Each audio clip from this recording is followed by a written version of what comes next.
Welcome back. The Atheist Experience is live October 20th, 2002. Thank you for joining us. I'm Martin, that's Ashley. Hi. And back on the show is Keryn Glasser. Can't get enough of Keryn. Thanks for having me. Yeah, so the show is sponsored by Atheist Community of Austin. We're a nonprofit educational organization promoting positive atheism and the separation of church and state. ACA has weekly meetings every Sunday morning, 10:30 a.m. at Hot Jumbo Bagels, which is downtown 307 West 5th Street between Guadalupe and Lavaca, except for the first Sunday of every month when we have our lecture series in the Longhorn Room of First Cafeteria in North Cross Mall. And our next lecture will be the 3rd of November, and we have no idea who that'll be, right? I think it was a toss-up between like 3 different people. Okay. So no, we don't know. Okay, so there'll be a big boxing match to determine that, I suspect, and get that left going standing, we'll speak to it. Yeah. But, well, as soon as we know, so will you. All right, among our other events are Godless Gamers. Okay, I've just been told that the bagel shop is closed next week for reasons that we have yet to determine. So there will be an announcement on the email list as to exactly what we're going to do. Okay. We're not positive just yet. Right. Okay. You notice I'll stand there in front of the bagel shop and look forlorn. Anyway, Godless Gamers meets every Monday night at 7 p.m. That's at Russell and Virginia Glasser's house. And Atheist Happy Hour takes place at about 7:30 p.m. every Thursday night at Antonio's Tex-Mex, which is near the intersection of Highway 183 and I-35. It's a fun little evening get-together that I'm going to start coming to again, because there's no reason not to. And the last time I turned up, it's like I doubled the size of the crowd. I got there. I guess everyone found out I was coming somehow and stayed home. I think it's been pretty light for the last couple of weeks. Okay. Well, maybe that's there's still a turnout, but it's just not as heavy as it was, a couple months back. Then I have no reason to be so paranoid anymore. But that's a Thursday night thing and lots of fun. The ACA also sponsors The Nonprofits, which is our weekly internet radio show. The Nonprofits with Jeff D plays at the atheistnetwork.com website every Saturday afternoon at 2 o'clock p.m. Also appearing on the show are Mary McManamy and Vic Farrow when Vic's available, Russell Glasser, Keryn, just whoever's at Russell's house that day gets to be on the show, and it's an hour and a half of boisterous fun and talking news analysis and that kind of thing. Live chat room going on concurrently. So that's 2 in the afternoons on Saturday, right on your computer. It's an MP3 stream, so have fun. And the University Atheists and Agnostics is a new atheist student group, a registered student group at UT, put together by our very own Charles Tabany, and they meet Friday afternoons at 4 o'clock p.m. in 310 Parlin, and there's the information there. If you're a UT student or faculty member, you can just, there's UAA at mail.utexas.edu to find out more. So, okay, lest I forget, Godless Americans March on Washington, coming up real fast. November 2nd, it's only now a couple weeks away. We have, that I know of, about 4 members of our group now. I think I've heard 7, possibly 8. Okay, so it's the entourage is growing. Great. That's happening in Washington, D.C. November the 2nd, of course, sponsored by American Atheists. For more information, you can go to godlessamericans.org. And if you haven't made plans by now, like I said, we have a group going, and I don't know if it's going to be this big gang carpool thing, this big long road trip, or if anyone's actually flying up there. Everyone's flying. Okay. So. Well, then if you're in our group, you know who those people are. So talk to them, but that's coming up pretty soon. Bundle up. I suspect it'll be cold out there by first weekend of November in D.C. Okay, so should be all kinds of fun. I think that does it for announcements. Let's go to Ashley for some news, and then we'll, and we have a little bit of old business from last week I want to touch on really briefly, and then we'll talk to Keryn, and then we'll just have all kinds of fun with the college like we did last week. Okay. What's happening in the world? Before we hit news, a couple quick announcements. Not exactly announcements, but today we're out at the AIDS Walk, the Atheist Community of Austin. Right. We carried our banner and marched around town at the, Age Walk is all it was called, I think. So, yeah. Is there a specific sponsor to it, though, or is it just a group of organizations that come together? It's I think it's generally a just group of yeah. organizations. So Motorola was apparently a big one. Yeah. And I've seen Planned Parenthood, of course. And Yeah, they had a lot of different booths set up for all the different organizations. So. Right. So, great. So, very... it was about 8 of us, I guess, out there Yeah. walking from ACA. Yeah. So I've done it before. I mean, this is a regular, like, annual or semi-annual thing. We also did the Sure Walk. We've done the Sure Walk, which is like I think rape prevention deal and Interesting. helping Sounds like nice. battered women. I think it benefits. I think that's who it benefits, the Battered Women's Shelter of Austin. Not sure, but we've done that before too. Okay. And that's fun. I can come out today. I kind of got a bum knee. Yeah. When I was working on that film set, so I decided to just take Advil and take it easy on the knee today. Yeah, but yeah. it went all right. It's fun. Yeah. Got nice good. weather for It it. was great. Yeah, thankfully. I was wondering if it was going to be raining or something like that. So now there's all kinds of like more liberal like church groups that attend this kind of thing in addition to like us and various other groups. But did we get any like real homophobic, anti-gay fundamentalist trolls out there? Didn't see any. Yeah. Not particularly. They all seemed pretty civil. Okay. Well, that's good. We would pass groups of cheerleaders that would all, there'd be like a Baptist group walking next to us, and they'd go, yay, UCB, and we'd be walking here with our sign, and they just kind of completely overlook us. But there was one car that was stopped that, got really excited and gave us a thumbs up, and, one high school kid that got into a little conversation with us, so that was cool. We got a little bit of publicity. Fun. And I understand you picked up a couple of these. Yes, somebody was handing those out. Now, he just handed them out directly to you, right? I believe so. It wasn't actually me. Okay. It was somebody else who was standing there with the banner, but I just gave him the choice. Now, again, if Christians had any idea how much atheists love Jack Chick tracts. Absolutely. Yeah, we would just be mobbed with them. So please, any Chick tracts you have, the more the merrier. These are just, in case you don't know what these are little mini comics. They've been put out by this group called Chick Publications now for what seems like forever. And the whole idea is that they think that these very poorly drawn and really goofily argued little tracts will just sort of, I guess he saw us with our banner and saw our little group standing there and everyone having a good time, and the guy kind of figured, well, if I hand them one of these, they'll change convert. their minds. But see the light. And with the amazing arguments in this book, how can you possibly imagine anyone not doing that? But we're not going to get into it in any detail. But chick.com is the website if you just want to see how completely insane these get. Hang on, I'm going to turn to a good page and open up.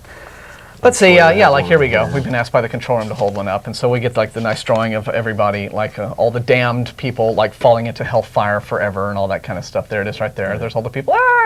Okay.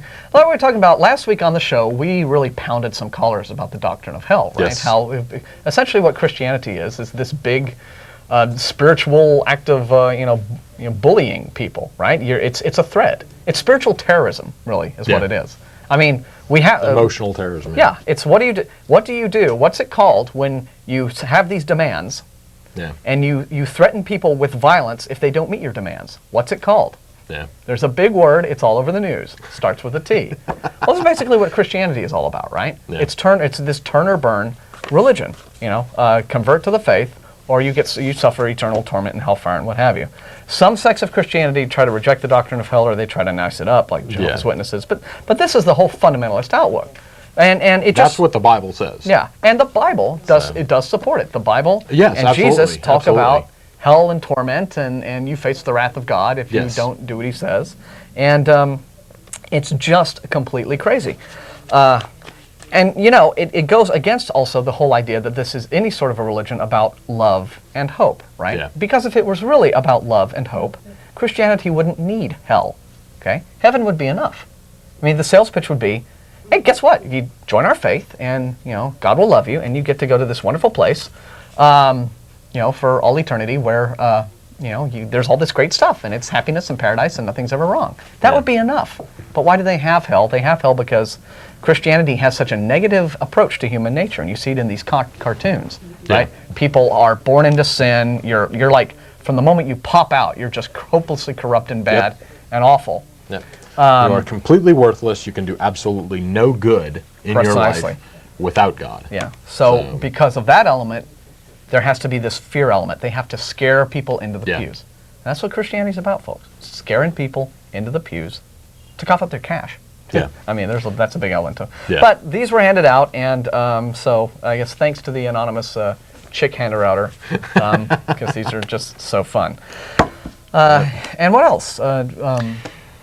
We had a lecture this week. Yes. Well, we did not. But on UT campus, they had Meave Leakey come in, and she was talking about some of the very early fossils and skulls and such that were being found of very early humans. Right. And basically the ongoing search for, where we came from and what our family tree looks like. It was a really interesting lecture. A lot of it kind of focused on, it was partly technology-based. It kind of focused on that because I think it was some kind of technology conference going on or something like that. Oh, okay. And so that was the tie-in for it. Right. But it did go into a lot about just what we do know currently about the tree, which is essentially that we split off from where the great apes went around 6 million years ago. Yeah. And the most of the fossils we have, I think, are from like 3 million years ago and up. Yeah, the best one. 3 and less years. So. Yeah, because I think the most recent thing I've read was now there's a lot of this most recent skull that was discovered a few months ago that's like 7 million years old. Yeah. They think, this could be early hominid, but now they're saying no, he's an ape. Oh, really? Yeah, that's okay, well. There's just now more and more Okay. skepticism about it, and a lot of pretty reliable sources are saying we're pretty sure this is an ape skull. It's not an early hominid. Okay. But that's ongoing. That's what science is all about, right? Ongoing research, finding out what the evidence shows. It's this self-correcting process, and you don't reach any conclusions about anything until all the evidence is in. Yeah. Okay. Yeah. That's how that works. So it's cool, but It was interesting to see how they had to change their views over the years because one of the people in the audience actually asked the question at the end, saying that when he was in school like 10 years ago, his biology professor said, we know exactly what happened. There is no question about human evolution. And now all of a sudden, we have all these different skulls. We don't know exactly how they all fit together. And he was saying, what's up with that? And she basically said that years and years ago we had, like 3 fossils. And it seemed to line up in a pretty good line. Yeah. And so there you go. There's our tree. We came from here and, straight line, and here we are. But in fact, now that we're finding more and more and more skulls, we just realize that it doesn't fit together quite that easily. Yeah. It is a pretty complicated tree. Yeah. And so we're trying to figure out exactly, where they all fit in relation to each other. And so, now we don't know as much as we thought we did. So. But, that's always been the case. Yeah. So. Yeah. And will always be the case. And if you don't know as much as you think you do about something, what do? You study. Yeah. And you research, and you go out and you find the answers. Yep. And so, science marches on. It's great. It's the best thing there is. Okay. All right. Well, that's great. Okay. So, all right. Well, get some news stories now. Why not? Yeah. I mean, if there's anything happening in the world, for crying out loud, tell us. It was kind of a slow week, actually, in relation to news. They did have one story, though. There is a mother, let me see, a religious sect member charged with allowing her, a religious sect member charged with allowing her son to starve to death was powerless to stop her son's slow death because of the group's sway over her, according to her lawyer. But a prosecutor scoffed at the claim from Keryn, Ribideau's lawyer, and a mind control expert that Ribideau was brainwashed by the group, saying that the members still regularly visit her in jail. So the mind control expert is saying what, that they are or they're not brainwashing her? That this is just a ruse. A prosecutor scoffed at the claim from her lawyer and a mind control expert. Yeah. So she has a mind control expert on her side, saying that we know how essentially brainwash her. In court cases, you do get these dueling expert scenarios, right? Of course. That would be a tough one. That would be a tough one to call, wouldn't it? Because on the one hand, we know pretty clearly that religion does have this power to brainwash, like to an insane degree. Yeah. Okay. I mean, look at 9/11. Yeah. Look at all the other cases of parents that we have, where the parents are now being prosecuted for letting their children just die instead of seeking actual medical care for them when they have non-threatening illnesses, non-threatening situations, but because they disbelieve in medical treatment and they're more all about prayer and let's stay home and pray and fast and the kid will get better, and then the kid dies. Well, how do you get a parent to essentially go against what is, I think, one of the most natural evolved instincts that any organism has, which is protect the offspring? Yeah. Which is why I have such a hard time. Ideological. Which is why I have a hard time with this one. Brain scrubbing there. Because her son was only 10 months old. Yeah. So and essentially starved him to death. I can understand brainwashing and saying not taking him to the doctor and stuff like that, because you can still, work out in your mind that maybe he'll get better. But allowing your 10-month-old child to starve to death, I just don't understand how anyone could possibly let that happen. Yeah, it sounds like it's a bad, just a plain case of a bad mom, right? And this could be a ruse that she's using to try to. It's possible. Generate sympathy for herself. It's possible. And that could end up being, Occam's razor dictates the simpler explanation that she's just a bad mom. But yeah, we need to wait until all the evidence is in. Yeah. But she's trying to claim now. What sect is this that she belongs to that they say scrubbed her brain there? The brain scrubbers. It says sect members, Cambridge cult.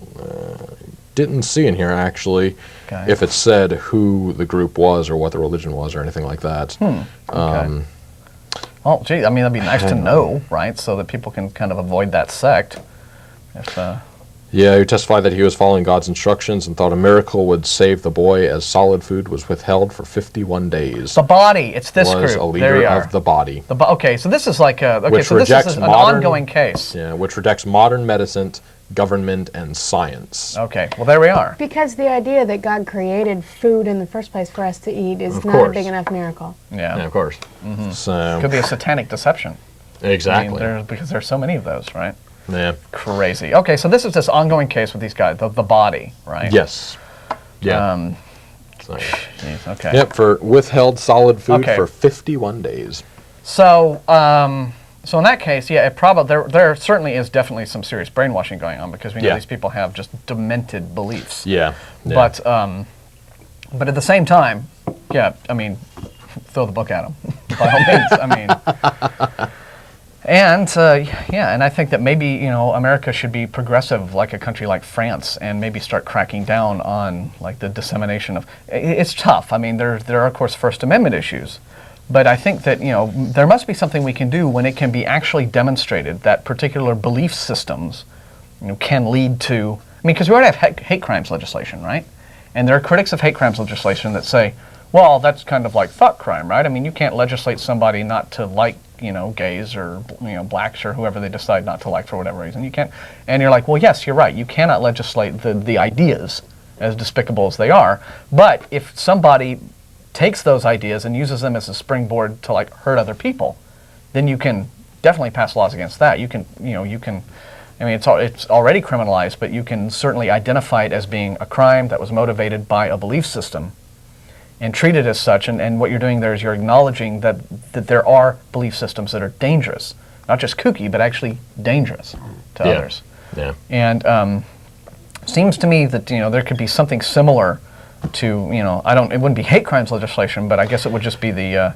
No, who knows? Obviously can't be a hate crime, but yeah, something against these groups that just prey on people and. Yeah, but it's tough though, because then you run into all kinds really strange things. Then you run into these First Amendment issues. I guess maybe the only thing to do is educate. Yeah. So that's why I should watch the Atheist Experience. But according to Chick Chack, education is evil. That's right. That's it's a tool of the devil. This is my favorite part of this comic, isn't it? Let's see. It says here, Satan also uses education. You have a little, beady-eyed professor pointing to a picture of a gorilla and saying "daddy." Okay, which just goes to show how completely uneducated these people are when it comes to what evolution's all about. And so it says Satan also uses education. Many think they are too smart to accept this truth, which is this truth being Christianity. And then later on the next page, I love this bit. It says Satan keeps some people so busy chasing the cares of this world, they never stop to consider this truth being, Christianity as Chick sees it, right? So essentially, the message of this little tract is be uneducated and don't have a career and you're good to go. Okay? God loves you. Be stupid and broke. And that's like the blueprint for the ideal Christian life, according to these guys, apparently. Yes. Okay. Sure. Okay, did you say you had something to go over? I do not. Oh, no old I have, business. no, I'm just happy to be here. Yeah. Okay. Keryn, Hi. how you doing? I'm doing fantastic. How are Good. you? We're fine. Happy to have you back. Thank you. We talked. Oh, you've come on the show now and talked about several interesting things. I've got several more up my sleeve, too. Oh boy. So, well, now that we're all tingling with anticipation, apparently the topic today. Now, you just to show that what's great about atheism is that there are people of all kinds, above and beyond the fact that we all decide that we pretty much agree that we don't believe in any gods. You have atheists who have many different philosophical points of view on many different things. And so you have atheists who are political conservatives, you have political liberals, and you have folks of who are objectivists, and you have folks who who have a completely different philosophical outlook. And so it's just it is a much more diverse group than people are willing to realize, are able to realize. And Keryn, you're vegan. I'm a vegan. Now, what's a vegan, and what's that all about? And because you say that it's a decision you made, and you base it on your atheism. Mm-hmm. So explain that to us. Okay. Well, basically, a vegan is a person who chooses not to partake in any using animals at all. I don't eat meat. I don't drink milk. I don't eat eggs. I don't wear leather. I don't use any animals in any of my practices. I don't take pills that have gelatin in them, stuff like that. And basically, we started to talk about this at the end of the last show that I was on. Pretty much the reason that I tie veganism into my atheist practice is because as an atheist, I believe that this life here that we're living now is the only life that we get. It's the only thing we get. It's the only chance that we get. And the reason, as an atheist, I don't live it up by going out and partying and raping and killing and pillaging and doing all this awful stuff, which a lot of people ask me, is because I ultimately respect life. I believe that it's the only thing that I have, and I believe that if I don't do it right now, then I'm not going to get another chance. I don't go off to another la-la land after I die. This extends to that I respect that everyone else on the earth that is alive, that's all they have too. I think that war is completely evil because basically you are ending thousands of millions of people's lives, and they don't have a choice, and they don't have an option, and they don't get it back, and they don't go on to a better place. And I work as a social worker because I want to do everything that I can to make everybody else's lives the most that they can get out of it, while they have it. And for me, that extends not just to people, but that also extends to animals. I believe that, cows and chickens and fish and birds, and they all have just as much right to live a good life as I do. And So would you step on a bug? no, I actively try not to step on bugs when I'm walking down the street. Really? But what if there's one in your house, a big Given a cockroach? choice. I don't step on bugs in my house. Usually I will go scoop them up into a glass and bring them outside and set them free. Really? Wow. Yes. Okay. I mean, besides that, I have two choices. I could have a bug in my house that I don't like, and I could take it outside and set it free, or I could step on it and track it all over my carpet and have it all over my house. Have little bits of it everywhere. Little bits of it everywhere, have it on my shoe. I'd just much rather pick it up, put it Well, in a you glass, just take thwack it him with outside. a newspaper and not your shoe, and then scoop him up and dispose of him at that point. I don't have So newspapers. you just toss him out in the... I don't use newspapers. but there's no animal products in a newspaper. I know, but you're unnecessarily cutting down trees when you could just get it online for free. Okay, No. but then... Now that is one. but That wait a is minute one I now. actually would do. But now, wait a because minute. when Wait, you wait, buy wait, a wait, wait. newspaper, Okay, but now, so if how is... told you this is going to be fun. Wait. if you're against cutting down trees, then why are you agreeable with eating plants? Because you have to cut down the plant. Because I have to eat something, but I do not eat in excess. I do not waste plants as much as I can help them, and whenever I can, I donate my money to or my time or whatever to earth-friendly organizations. I use recycled paper. I mean, I have to eat something, unfortunately. Wait a minute. Now, why is that unfortunate? Well, because what's wrong then I with could eating? not. Okay, there's nothing wrong with eating, but yeah. Okay, because here's where I'm going to kind of now start hardballing on some of this stuff. Wait, I haven't finished my part yet. I know, but see, this is we keep the forward momentum going, and you can respond. And we'll just have as a little side point, though, I do have to agree with the newspaper thing, though, because when you buy a newspaper today, you get 10 pounds of paper. Well, yeah, and for the 3 articles in it that you're actually going to read, which and is like 1 page worth. And our local paper's crap. So I mean, and you could just get it online for free anyway, not waste the paper. Oh, I don't subscribe. I don't subscribe to newspaper either. Yeah, you're right. I think it's very wasteful. That is completely off the subject. Yes, that's a little bit hard. You see, it's as organisms, right? Okay. Yeah, I mean, eating is part of what evolution has designed us to do. And I do eat. Yeah. But I've you been say that told before that I'm the most healthy-looking vegan that many people have ever seen because I'm not scrawny and my hair's not brittle and I'm. Well, do you take B12 supplements? You take vitamins? Yes, I do actually. Okay. See, that's right, because that's why most vegans don't look too good, because a vegan diet alone apparently is B12 deficient. Yeah. But the point is that I acknowledge sort of like my nature as an organism, right, as a life form, and Homo sapiens, right, we're omnivorous. So there's nothing really biologically unnatural about using and taking in animal products. And there are distinctions to be made, okay? Like the reason I would not, I don't have a moral problem as an atheist. Like I would never kill a human being, but I have no problem at all annihilating insects, especially if like they're the big black, icky kind in my house. Is because, I mean, I distinguish between like sentient life forms and insentient life forms, and those that are pests and bug me, and those that that are just not on the same scale as I am evolutionarily. Well, I just don't really see the point of stepping on it when it could just as easily be put outside. It's a cockroach. So? It's vile. And if I put him outside, anything. if I put him outside, he's just going to come back into my house. I don't have any cockroaches in my place. Well, you're not really gaining anything by stepping on it when you could just as easily take it somewhere else. Yes, I am. The knowledge that one less cockroach exists on Earth is out of billions and billions and billions of cockroaches. I've done my part. I've done my part. I've reduced the worldwide cockroach population by 1/100 zillionth. Listen, and I feel a sense of accomplishment and pride. My being a vegan is my way of boycotting the market. I mean, because I know that people are omnivorous and people survive that way and people get nutrients that way.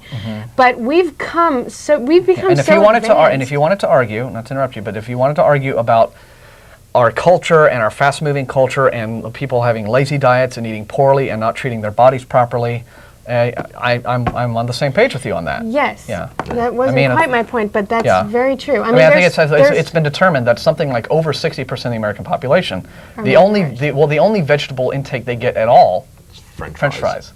Yeah. And don't forget tomato sauce. The ketchup that goes on it. Oh, right. Yeah. But that's got so much salt and sugar in it by the time it actually gets to the bottle. It's probably like, Mostly food coloring. Yeah. Any actual tomato molecules in there have been sought out and annihilated by little anti-tomato nanobots that they put inside the bottle or something. But the point is that we have become so advanced that we can physically survive very healthy lives without using meat. Which means that to the point that we do use meat, we are actually being wasteful. Now, for me, if I had lived back in the time of the caveman and I needed to eat animals as a way to survive, as a way to get my nutrients, then I would have. I would be right up there in the front of the line serving venison to my family or whatever. But we don't need to anymore, and we've gotten to the point where we breed these animals, which means, I mean, a lot of people make the argument that if you don't use them, then they're going to overpopulate the earth and they're going to whatever. But that's crap because. Well, again, because we breed them, they wouldn't be there in the first place. We wouldn't create life for the sake of destroying it. Okay. And that's just wasteful. I mean, there's supermarkets all over the country that throw away meat that has spoiled on a daily basis. They kill it completely unnecessarily. Well, sure. I mean, there is a lot of waste, and but now here's the but now here's some things. I've done a little research on this. I went to like American Council on Science and Health, and they do make one point here that you're just and I checked some of these guys' CVs too, because I wanted to make sure that I was getting reliable sources for actual reliable medical information. There's one guy I found who had this really lengthy sort of article on the web called something like 10 biggest myths of vegetarianism, right? Like pretty good. Then I checked out his credentials, and he's like one of these. He's like a naturopath, and he got his PhD from this Canadian Alternative Health Institute, and he's What's wrong with that? well, he's into stuff like iridology and homeopathy and all of just pseudoscientific stuff. So, so he went out the window. But I found a legitimate medical source here. Here's one thing they say. It says, with respect to the environment, we're told that animal agriculture wastes land and grain that are needed in programs to feed starving people. But the real challenge is to overcome the political and economic factors that prevent getting enough food to the hungry. The criticism also involves a misperception of animal agriculture discussed below. And I think that's a little but that is true, though. Here's grassland farming of these animals. Here we are. A major reason that humans have domesticated livestock is that livestock do not compete with mankind for food. Specifically, the natural food of cattle consists of grasses and crude plant matter that humans neither want to eat nor can digest. There's a lot of land for which the best use is animal grazing. In fact, it is not fit for much else. And he goes on to say, grassland farming of these animals is practiced in many areas of the world today, including parts of the U.S., and et cetera, et cetera.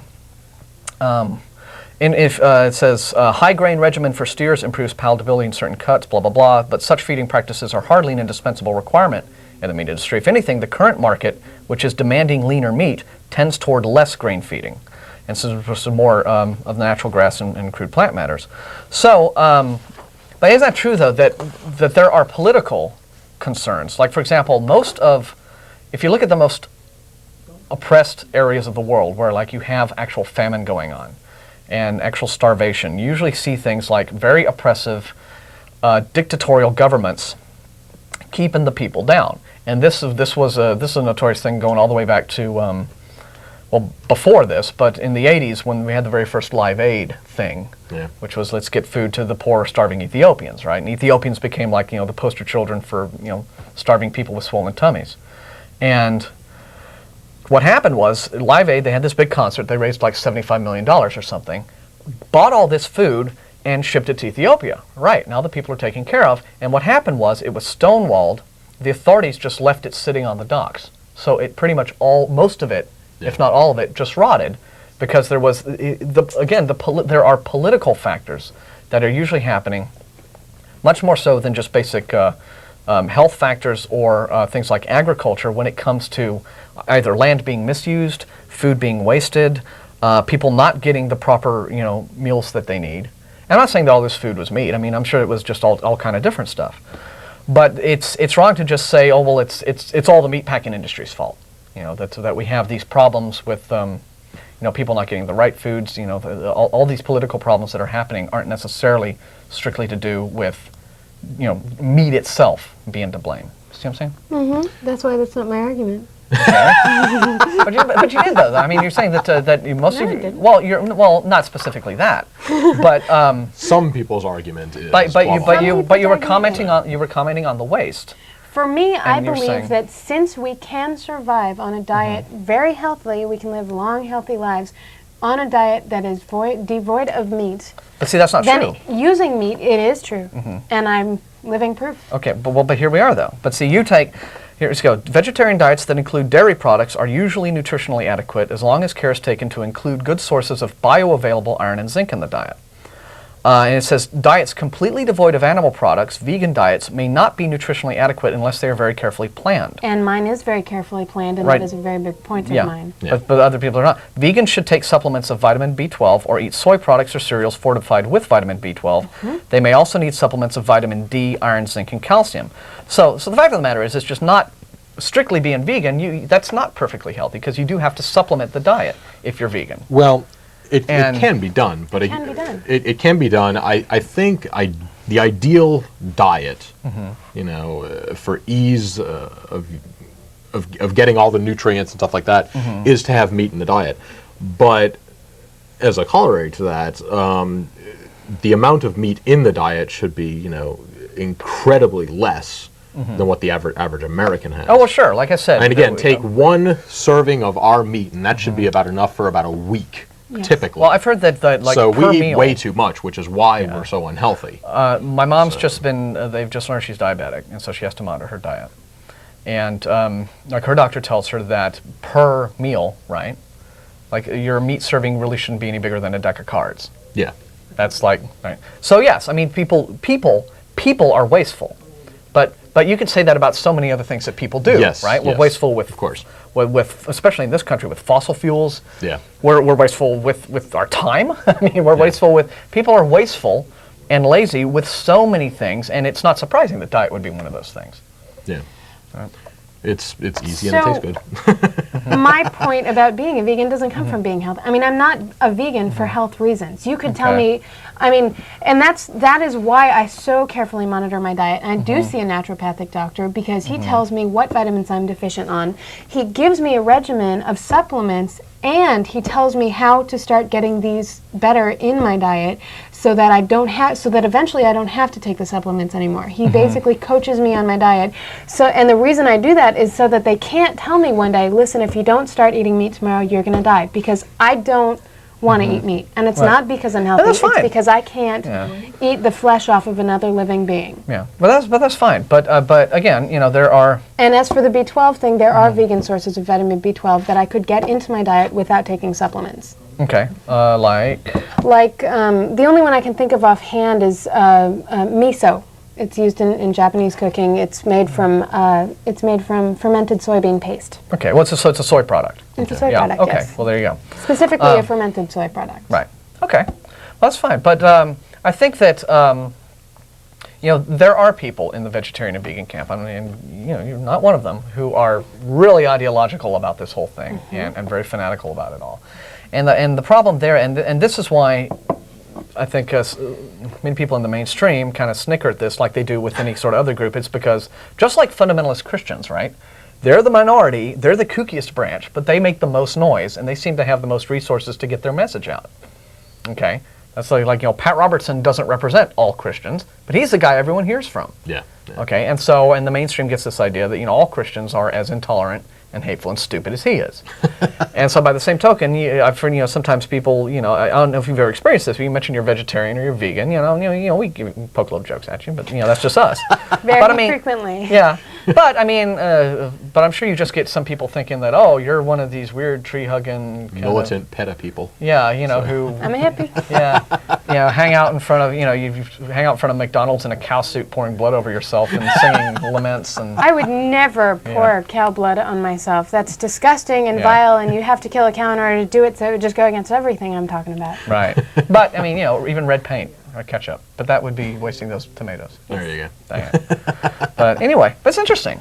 Yes. See, interesting. So there's a lot of diversity, and It's one of those things where, again, the health wouldn't be the main reason that you do it, Yeah. but it's definitely a side effect where it's, again, There's a positive side effect. vegetarian vegan diet is healthier than the typical But again, American diet. that depends on, again, the person, right? I mean, like does True. accepted dietary standards are just averages, and what is Yeah. perfectly healthy for one person to survive might be completely inadequate for another True, person. but I think why? across the board, the average American diet versus the average Yeah, well, the average vegetarian American diet is drive through is- McDonald's every day. Exactly. That's just the average American Exactly. diet The is reason why profoundly is unhealthy. because vegans pay attention to what they put into their bodies. Yeah. I Sure, am a yeah. chronic label reader. I will not. I will try not to eat things that, I can't even understand the list of ingredients on the back of the bottle. When I Right. go in and I buy applesauce, Has more than 12 I went syllables. to buy applesauce that the ingredients are apples and water. Yeah. And sometimes cinnamon.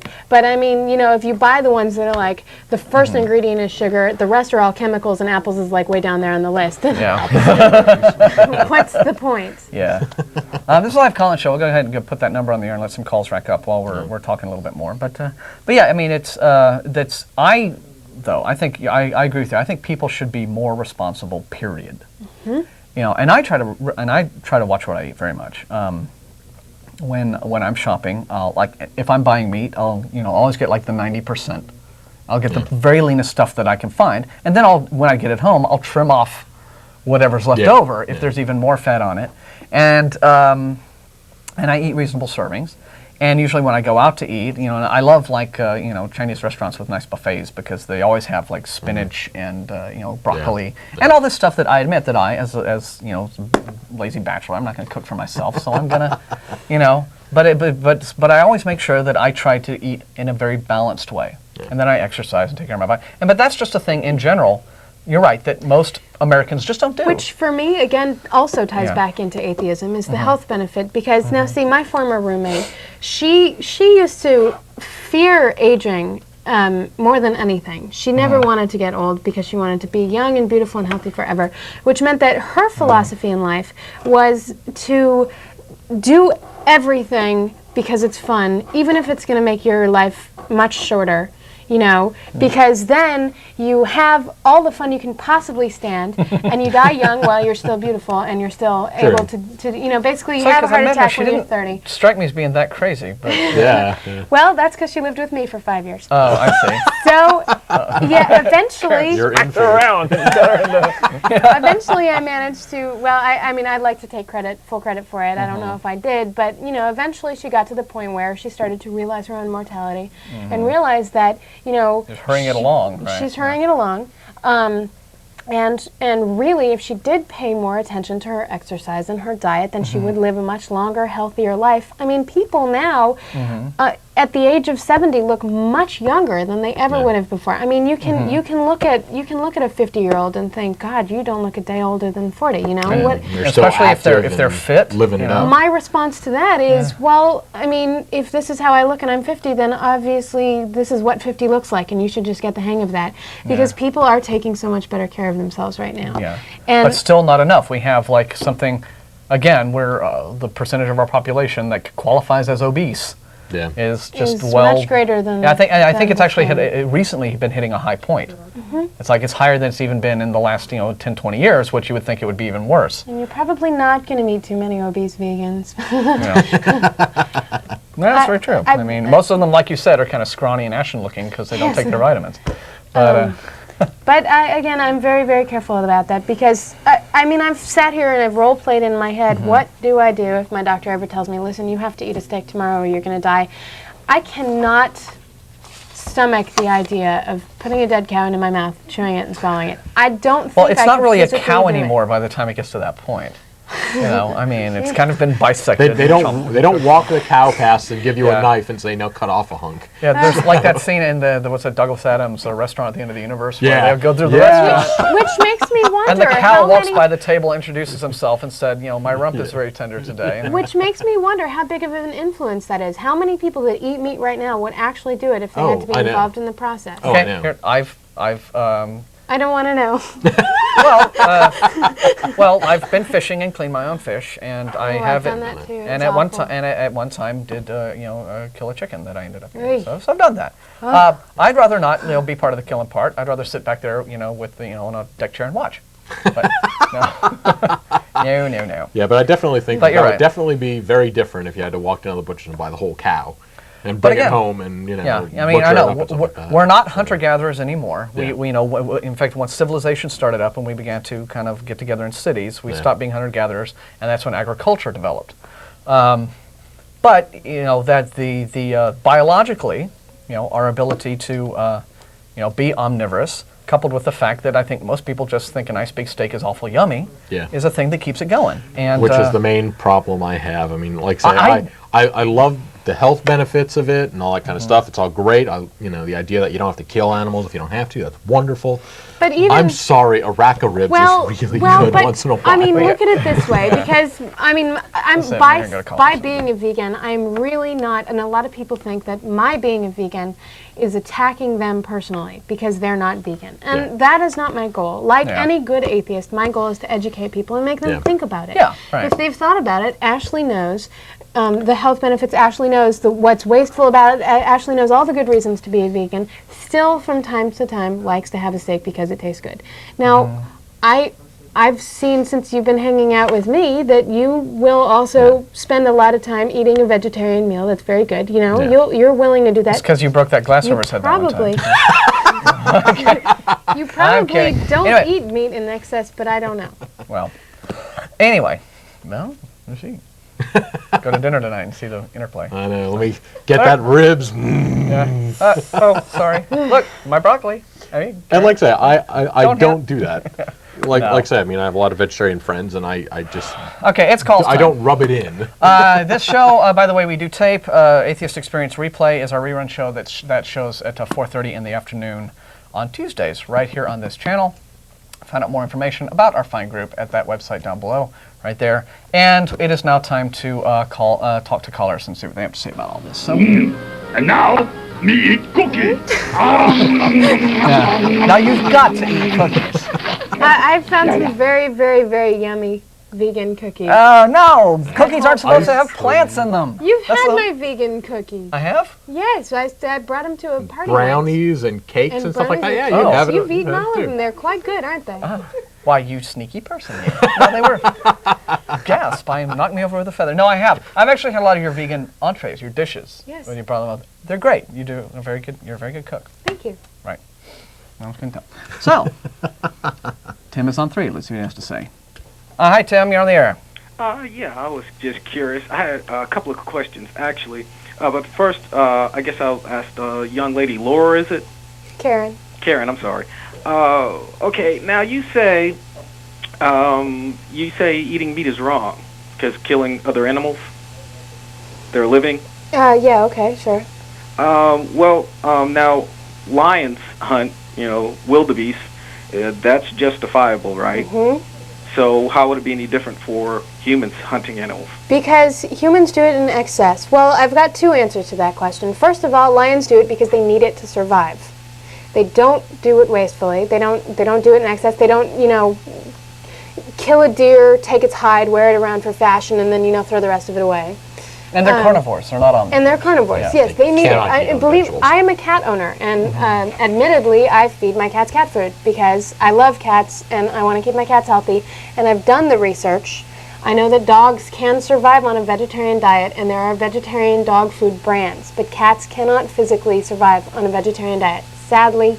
And I'd much rather, feed them that. And I tried, but it But just again, if it's why be sad It's about nature. something that's just natural? because I would love to there's- believe that we could all survive on vegetarian diets and not have to kill anybody. But Yeah. I admit, and I do feed my cats cat food, and I let them do that because I know they need it to survive. Additionally, well, I think I hit both points. First Well, of yeah, all, but cat food is meat byproduct as well. Yeah, that's what she mentioned. That's what I said. Cats cannot survive on vegetable. Cats can't have do to it. have meat. They have don't to. do it. They don't do it because they enjoy it or because it's too difficult to go out and buy a vegetarian diet or whatever. They do it because they need it to survive. We don't need it to survive. Additionally, we mass produce it. We artificially inseminate animals and we put them into these horrible conditions so that we can have more meat than anybody could ever possibly use in their entire lifetime. We send it out to grocery stores. Most of it ends up spoiling and Right. getting thrown away. And Okay, I can I'm see basically that, but it wouldn't boycotting the whole necessarily make it- process. I can see that, but it wouldn't necessarily make it wrong for us to eat meat, of course. No, and as I said at the beginning of my spiel, if I lived back in the caveman day where we couldn't survive on a vegetarian diet, and where But we were omnivorous back then too, we right? were, yeah. I mean, But we it's ate been vegetables, shown that, but we needed the meat to survive. Yeah. But now we don't anymore, and for me, See, I that's don't know just, that. I mean, well, it's because clearly there are animal proteins, amino acids, certain animal byproducts that are part of our diet that are healthy for us and indeed can be argued to be, to a certain degree, necessary. Name some, and I'll tell you the vegan alternative. Okay. Well, we'll go ahead and let the caller ask us other questions first. but I'll Okay, come up with some. real quick. Now, it's Yeah. Martin, right? Yes. All right, Martin. How is not believing beneficial? Because you're an atheist, right? Yeah. Okay. Beneficial Okay. to what? Yeah, we all are. Well, Well, I mean, I- how is it? how is it not believing in God's beneficial? Because how would you raise your children? I mean, would Well, you, how is not believing in leprechauns beneficial? I don't choose not to believe in God because I get some benefit from it. The reason I don't believe in God is because the existence of God is a claim that has yet to be proved. And so just like the existence of any other sort of mythical beast. Now, as far as how I would raise my children, well, I don't have any. But if I did, I would raise them to respect other human beings and to respect themselves. What would that be based on? Do you have a doctrine? Yeah, it's based upon ethics and morality are concepts that human beings. We talked about how our civilizations have developed. These are part and parcel of what we as a species have come up with in order to survive. We're a social species. In order for our species to survive, we must interact and coexist and get along. And it's beneficial. It is beneficial. There are no benefits to being a wantonly destructive anarchist with no regard to anyone else, because the results of that are wanton destruction. Well, on the other hand, there are all kinds of benefits to coexisting and getting along with people. So the practical reasons for morality are very, very solid, and they're much easier to understand than to say something like, oh, well, morality is this concept that was handed to us by some kind of magical source. Because you still have to deal with the problem that's been pointed out many times in philosophy, that if morality is something that comes from a God, where did God get these moral precepts from, and why these moral precepts instead of others? You either have God, if God's morals are just morals because if it's just what God says, then he's making it up. And you could say that it's every bit as arbitrary as you want to see human morality is. Or God must have gotten these moral precepts, which would indicate some sort of higher moral authority than God, and I don't think Christians want to go there. So we already know it makes no sense to say that morals are a thing given to us by a God. Morals come from us. They're rules and principles that our civilization has developed over centuries and centuries and centuries so that we can get along and survive. Simple as that. Well, there's a fact question on The thing is that we're, as humans, we don't learn things all the time instinctively. We're taught history and things are passed down. So the Bible is considered also a divine guide to life. Teaches various by Christians. I have more to add to that. Yeah. Your question was originally, what do we get out of being an atheist? What does it add to our lives? And Martin's how answer could you was help others to improve their lives? Right. Well, Martin's answer was we don't, and that's not why we do it. But I disagree with that. There are some benefits, but I'll let you do yours. I get lots and lots of benefits. For me, especially because I don't believe that after I die I'm going to go on to some other place. I believe that I get the most out of life that I possibly can, because I know that at any moment I could die and that could be it. I'm not going to have another chance in the afterlife. I'm not going to get reborn. So I really, really make a point to spend every single day in a way that is going to be worthwhile to whatever life that I've got. If I'm not going to get the chance tomorrow, then I got to make today worth it. I know that this life is the only chance that I've got, and it really makes me sad when there are some religions out there that want you to refrain from anything, from living. You can't get an education because if you get an education, you'll go to hell. You can't have a career. You can't take your children to the doctor because you can't take your children to the doctor. Well, you're gonna. You can't feed your children for 51 days straight, and your children's going to die.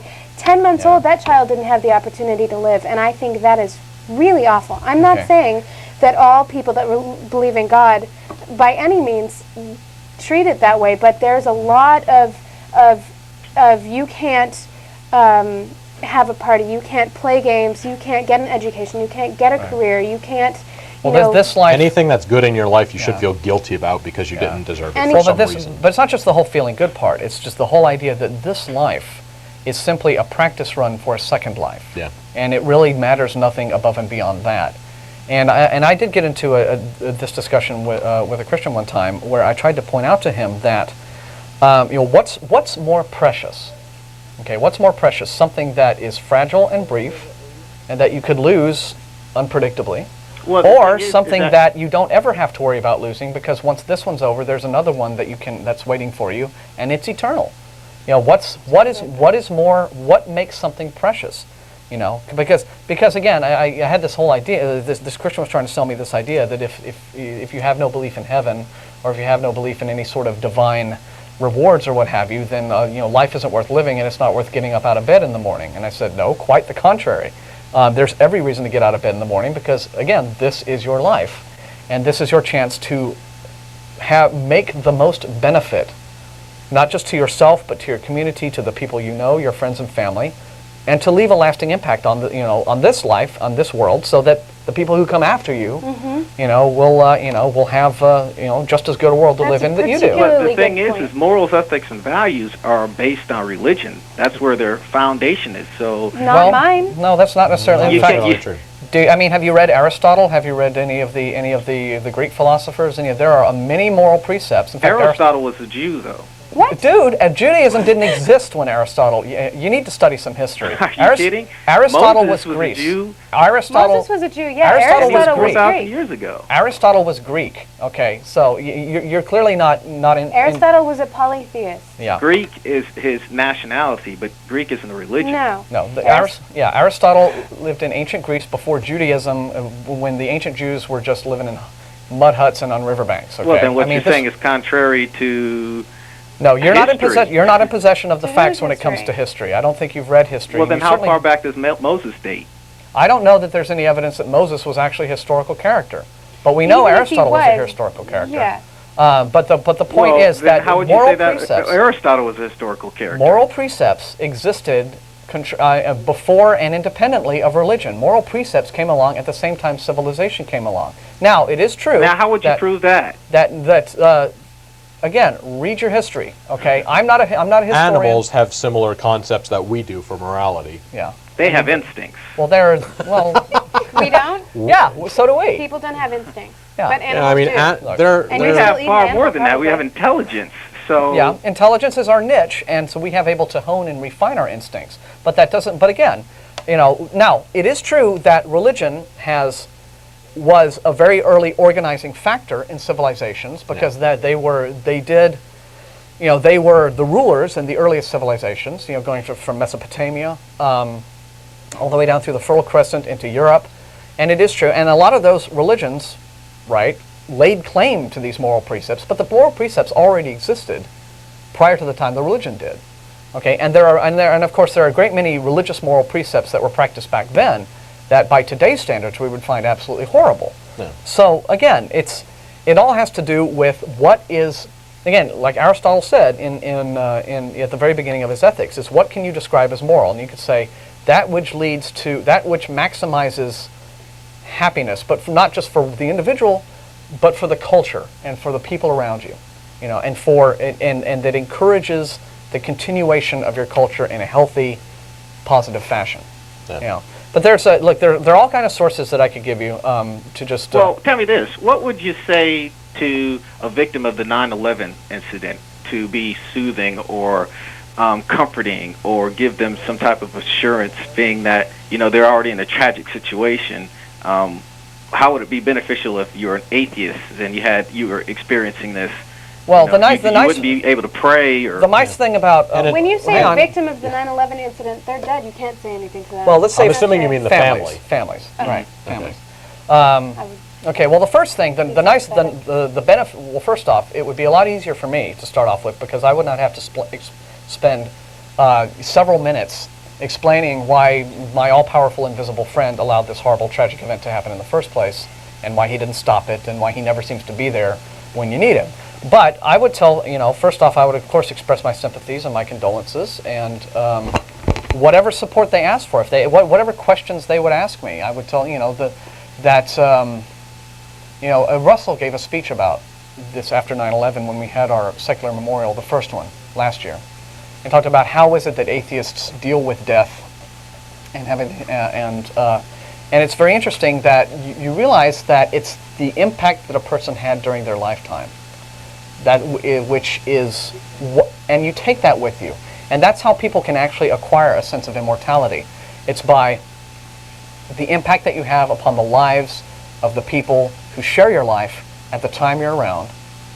And of course remind them that 9/11 was this big thing that was caused by religious fanaticism. It was caused by guys who believed that their God, their deity, wanted them to do this for the greater glory of himself, Allah, and that they were going to be rewarded in heaven if they committed this horrible atrocity, and that's what it was all about. Well, what if it was also a result of them not following their religious fanaticism properly? Well, I mean, what's your point? I mean, that's that what would that's what it was about. Well, I mean, maybe, you could say that they all decided to commit this act of terror because they didn't get enough Oreo cookies when they were children. But that's not the reason. If they were not following their religious fanaticism the way it should be, they could be more closely related to, say, an atheist. And as such, they wouldn't commit terror if they weren't being so religiously fanatical. Yes, I agree with you on that. No, they would have committed the terror. Why? Why? Wait a minute. Why would an atheist commit an act like that? Lack of guidance. Lack of religious foundation. Let's role play right now. I want to see how this will work. Okay. Let's say you're this great atheist leader. Okay. And here I'm an atheist and I'm like part of your little gang. Okay. Now remember, we don't believe there's a God. We don't believe that there's this magical afterlife where 72 virgins are going to peel me grapes forever. Okay. We don't believe that there's any sort of divine approval of what we're doing. Right. Okay. Convince me to kill myself. Well, you may as well just kill yourself. I mean, hell, you ain't going to be punished for it. Shoot, do what you want. Run amok. I mean, I'm not convinced. Sorry, you're going to have to do better than that. Not convinced. What's the point of that? I'm enjoying my life. What's the point? I'm enjoying my life. I'm enjoying. Wait a minute. Let me give you my response. I'm enjoying my life. Okay. I do think that there is a point to everything. I'm making a positive point to my life. So everything you said was not convincing. Try again. Convince me to kill myself. Okay, the belief of hell, you're against that. Well, the thing is that without the threat of, like you say, God's threatening of punishment. Wait a minute, convince me to kill myself. If you don't have that, how are you going to guide a person to do right? Some people, they need a cold, hard threat in order to make them act right. You think so, huh? Well, you hang out with some really unpleasant people. But again, answer my question. You failed to convince me to kill myself a minute ago. I want you to try again. Okay, now remember, there's no heaven, there's no hell, there's no 72 virgins, there's no, divine approval of any of this. Again, convince me to kill You said an atheist would be able to do these acts of terror. Convince me to do it. Convince me to kill myself in a fiery plane crash. Well, I don't think that really proves it. I mean, okay. I thought you were going to wuss out on that one. See, because you don't have a way to do it. All right. No, you're because right. you cannot convince unless you give some people some sort of really weird, kooky, irrational belief system. You generally tend to don't get these. You don't tend to get these kinds of atrocities taking place. Look at Northern Ireland. Okay, they have to have 9-foot. Cinder block and metal fences between Catholic and Protestant Christian neighborhoods in Northern Ireland. Why? Because if those weren't there, those people would kill each other. So where is the godly morality going on in Northern Ireland, I ask you?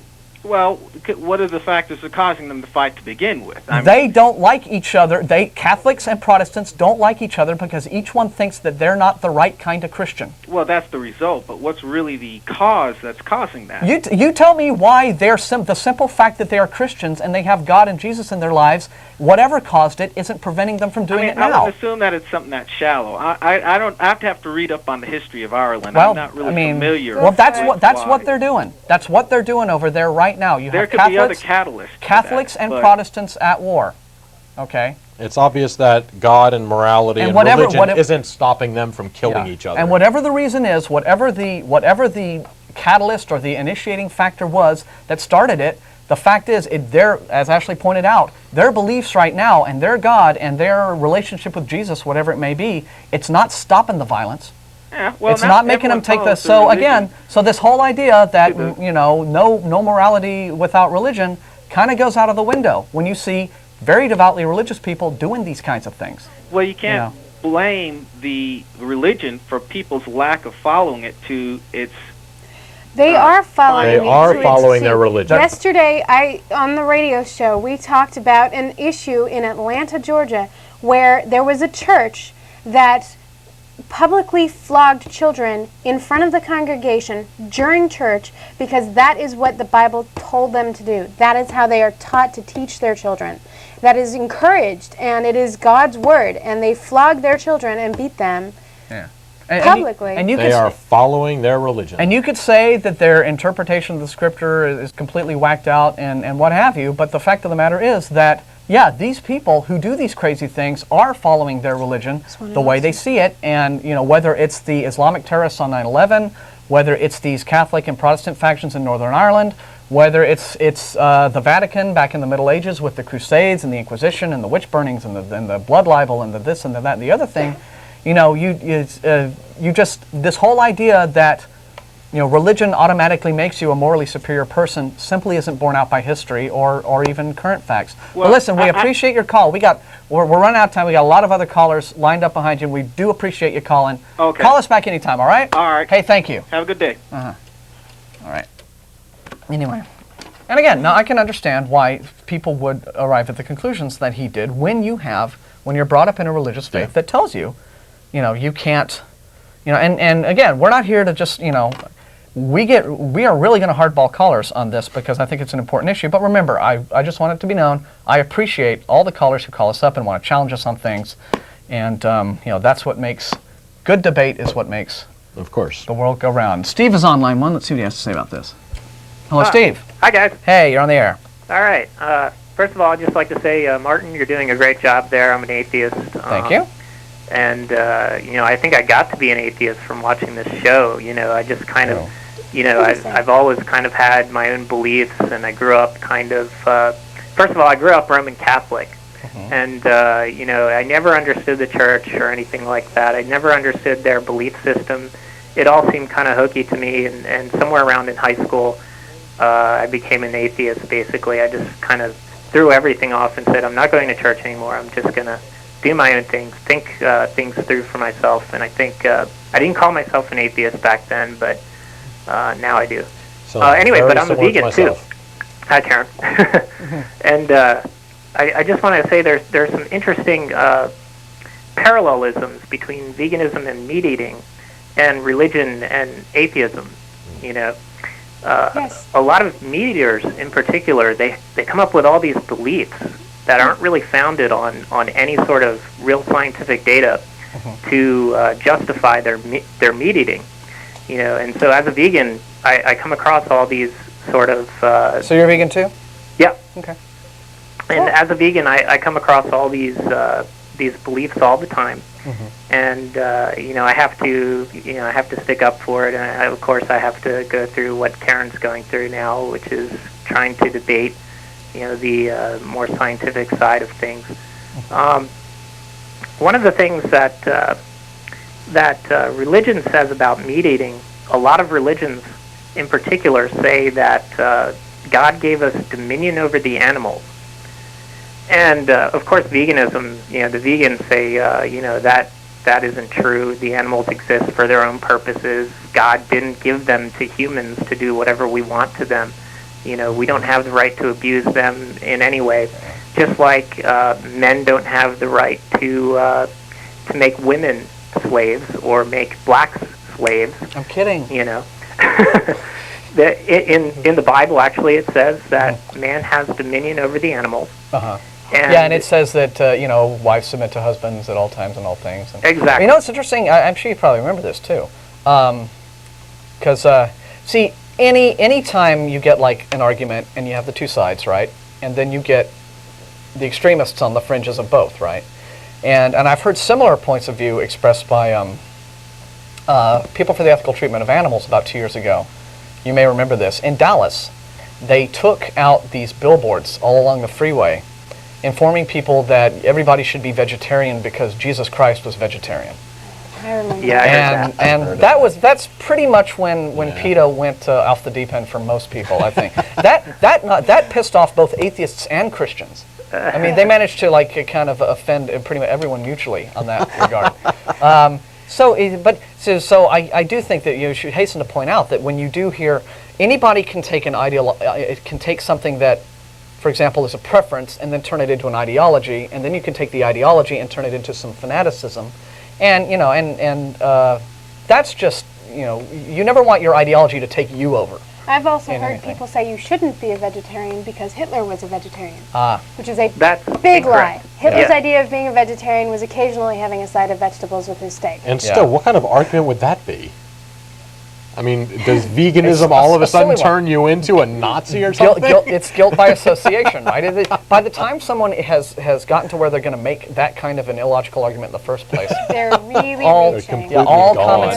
common sense, so guilt by association is the least of your logical fallacies at that point.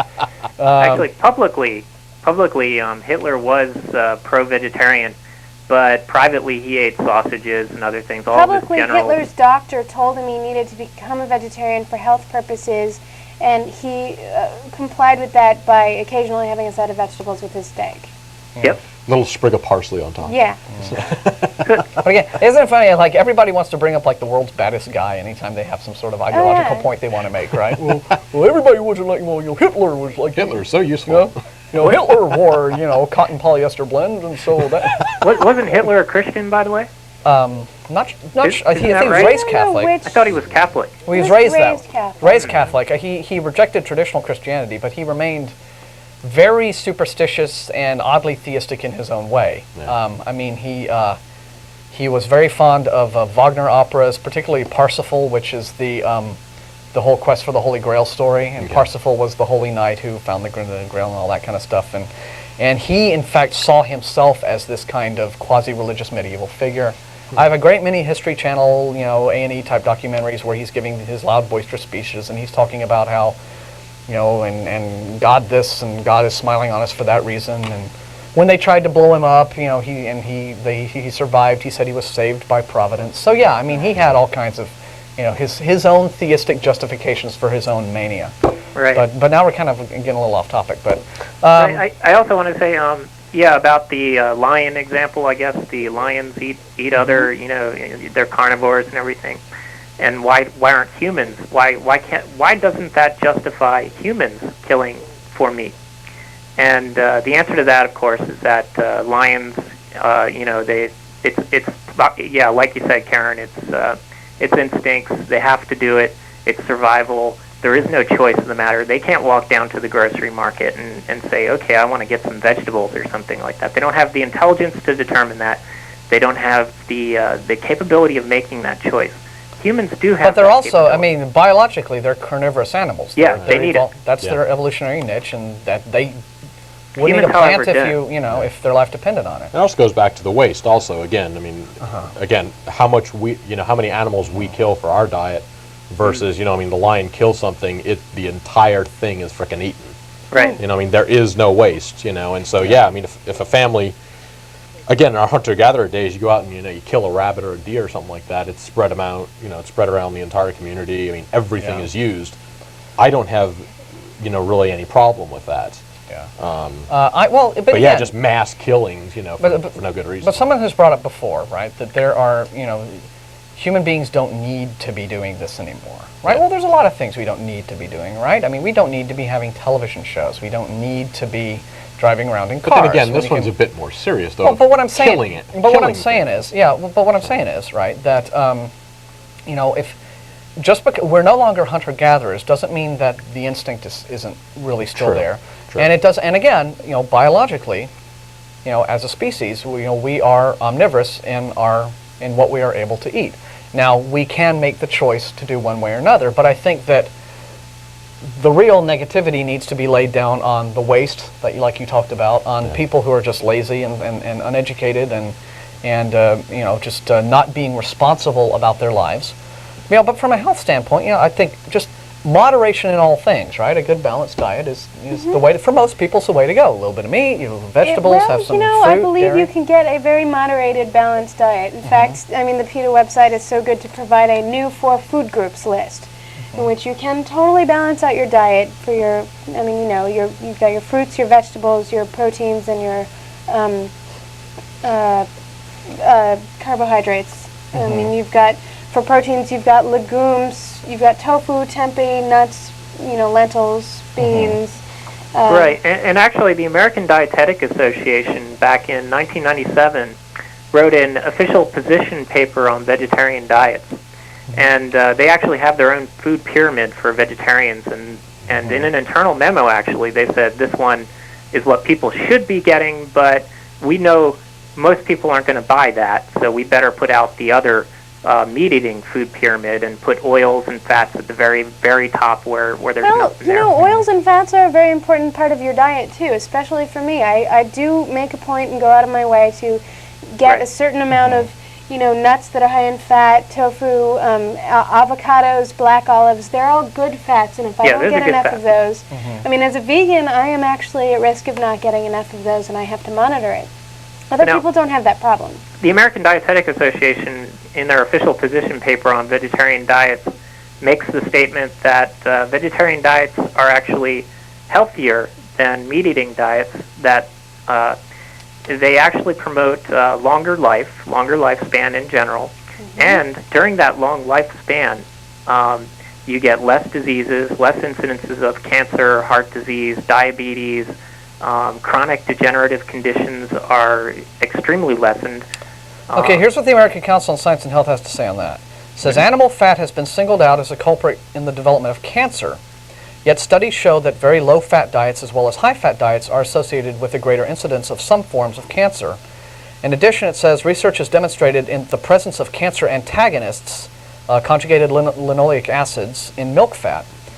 And despite the dire warnings of the anti-meat and milk groups, the latest American Cancer Society statistics indicate that cancer incidence in the U.S., with the exception of lung cancer, is actually falling. Which is why, I mean, I don't. So again, I don't know that that there is. What it says right here is that what's called a good ovo-lacto-vegetarian diet, which is milk and eggs. That's what I was for 10 years before I became a vegan. Yeah, perfect is properly planned lacto and lacto-ovo-vegetarian diets can conform to official dietary recommendations, and so those are fine. And that's what I'm saying is that again, these accepted dietary standards are averages, and people's bodies are different, and too much of one thing will be not enough for another person, and what have you. Right, which is why I suggest all vegans out there listening get tested once a year. Get a blood workup and find out what vitamins and minerals they're deficient in. Yeah. B12 is the biggest culprit for vegans. We definitely need to supplement B12. We know about this. Most vegans got the message. Eat miso soup regularly. Yes. You can buy miso soup paste in the store. Have it every evening with your meal. Definitely. And actually, nutritional yeast, I heard, might have B12, but it might not. There's like a B12 analog. It's almost like B12 chemically speaking, but it's not B12. It's like a pseudo B12. Right. And you got to be very careful about that, because some of the people out there, some of the vegans might be listening and saying, well, it has a lot of this B12 in it. Right. But actually it's pseudo B12. And you got to be very careful about that. Right. It's a very good point. I suggest just getting a supplement. They're about 1 cent per day. It's a B12 supplement, 500 micrograms.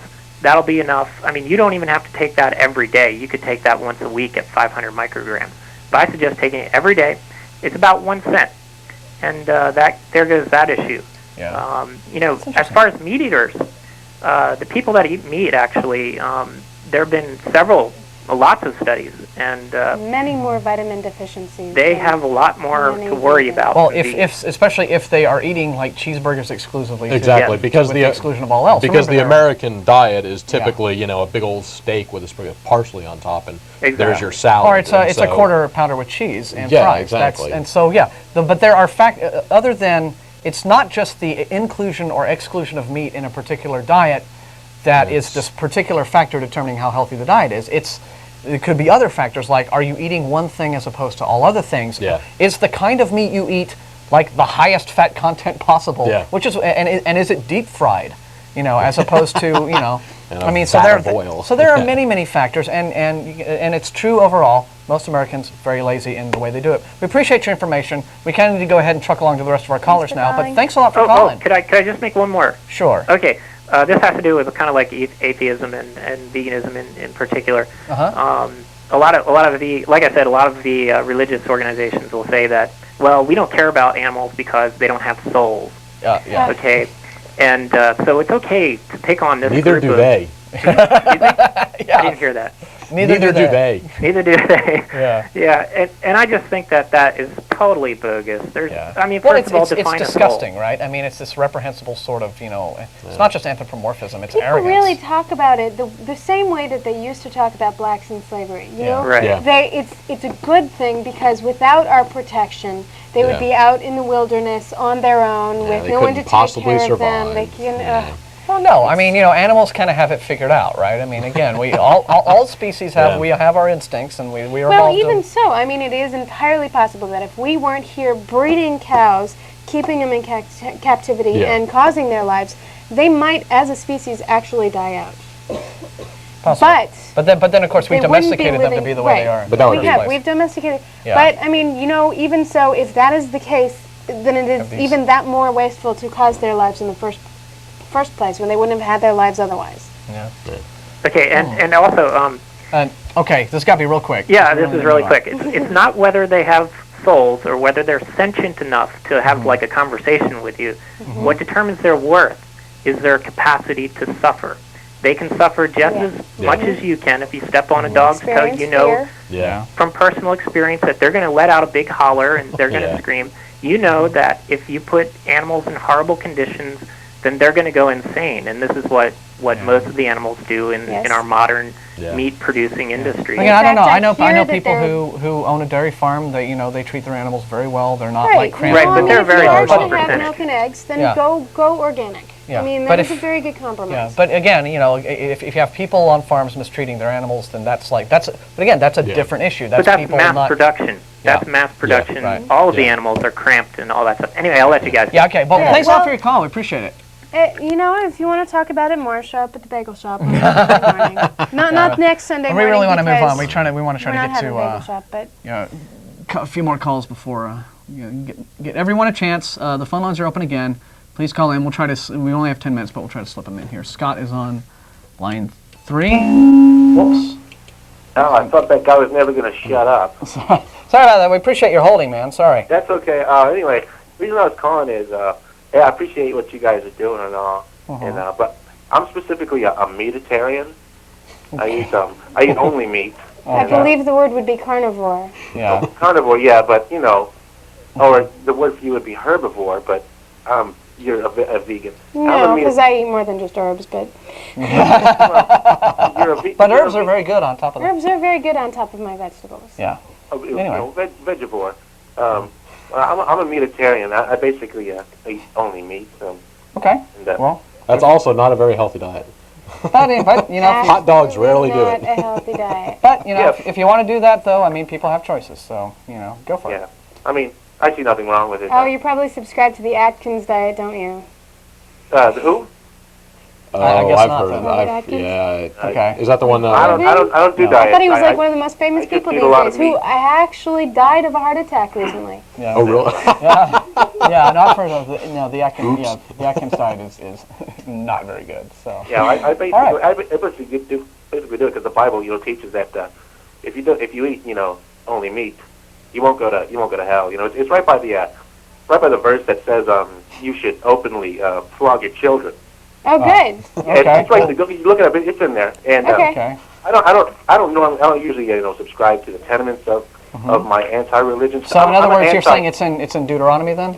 yeah, or it's in Leviticus? there somewhere. Yeah. Okay. Yeah, look it up. Well, we'll find it. All right. Thanks a lot. Okay. I know that there's the passage in Leviticus that says actually if you eat shellfish, you go to hell. Or is that Deuteronomy? It's in one of these Mosaic laws. It's the one where it says that don't eat anything without fins or something like that. Stone anything from the sea without fins or something weird like that. Stone disobedient children. That's in that's from Deuteronomy actually. Oh well. Anyway, here's the whole thing I just turned to in Leviticus chapter 27, where it talks about offering animals to the Lord. What do you know? There you go. And but talking about the difference between clean and unclean animals. I guess this is where Now, Judaism I've gets its very whole often kosher had idea. that conversation with people around the time of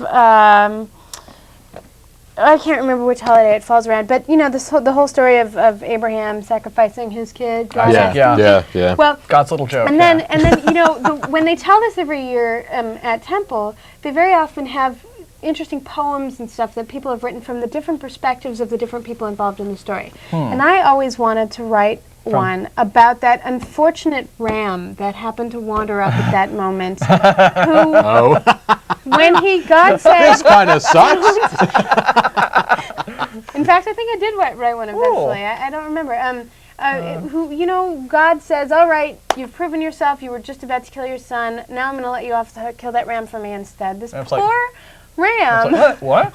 Well, what about all the whole flock of? What did he ever do? What about all those pigs that when Jesus released the demons from that one guy, and he instead of just releasing them, he chased them into this bunch of pigs, and then the pigs all ran off of this cliff and killed themselves. So yeah, very strange. Okay, who's online? Bill's online too. We're gonna try to get another couple quick calls in before the show ends. Hi, Bill. Hey, how's it going? Sorry to keep you waiting. How's it? You're on the air. Yeah, I had a question.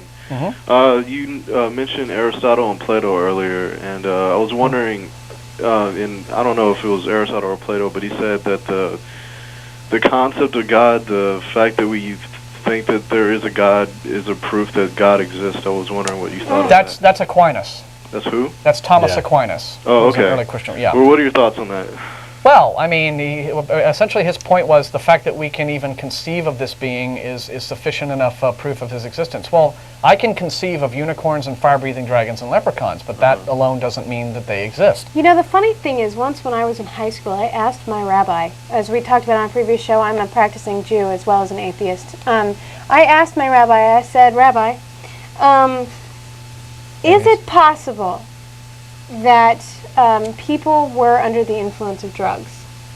You know, they see these visions, they speak to these visions, they had a conversation with their dog, but they were so stunned that they got it wrong. You know? And he said to me, as a matter of fact, there are various different passages in the Jewish scripture that say that that the high priests would sometimes use certain herbs and stuff to heighten their awareness and to heighten their. Yeah, I did not expect that answer at all. Okay, well, I want to find those and read them. And actually, I think I have heard evidence also in some church. This is in Catholic. There was some lady that was famous in history for giving predictions and speaking in tongues and all this kind of weird seance type stuff.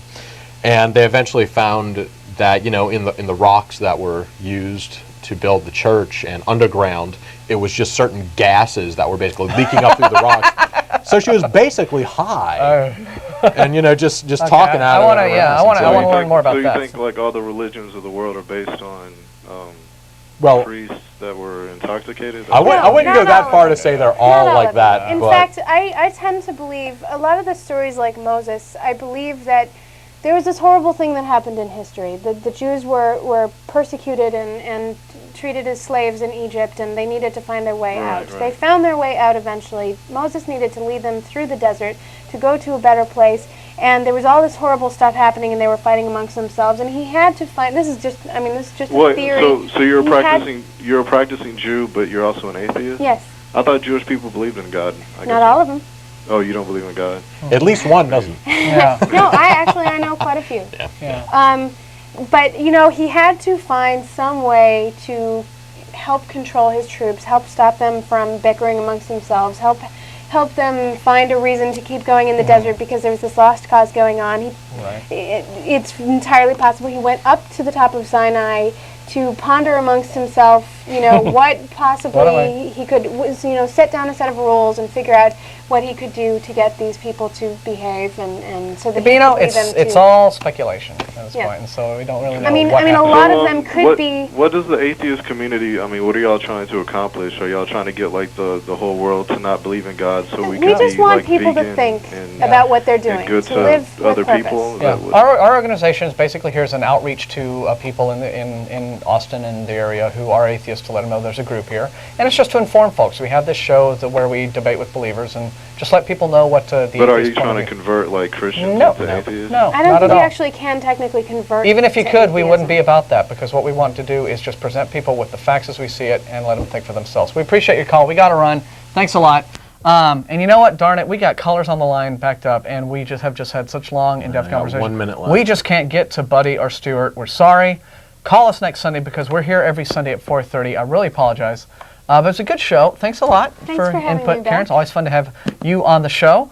And let me see, just reminding everyone about nonprofits on Saturday afternoon at the atheistnetwork.com website. We have our reruns of this show, which play at 4 on Tuesdays here at Channel 10. And again, if you are an unbeliever, atheist, agnostic, check our website at atheist-community.org for more information about us and our bagel shop meetings and the stuff we do. And don't forget about the Godless Americans March on Washington. Ought to be all kinds of fun. Thank you for watching. We're here every single Sunday. We love you, Austin. And Christians, remember, we don't hate you. We just think you're wrong. Bye-bye. Bye. Take care.